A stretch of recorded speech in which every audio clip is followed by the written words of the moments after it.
Pinupuri ka namin, O Diyos, Ama, Anak, at Espiritu Santo.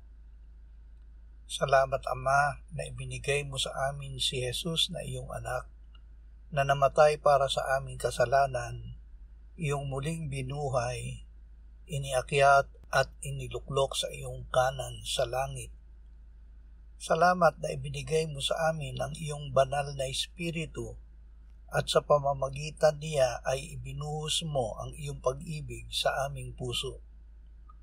Salamat na kami ay inari mo na iyong bayan at mga tupa sa iyong pastulan.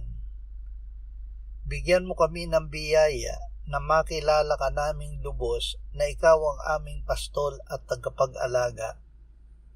Tulungan mo kaming maglingkod sa iyo ng may kagalakan at manahan sa iyong presensya ng may pasasalamat.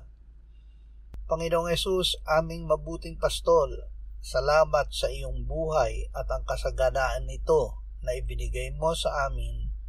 Amen.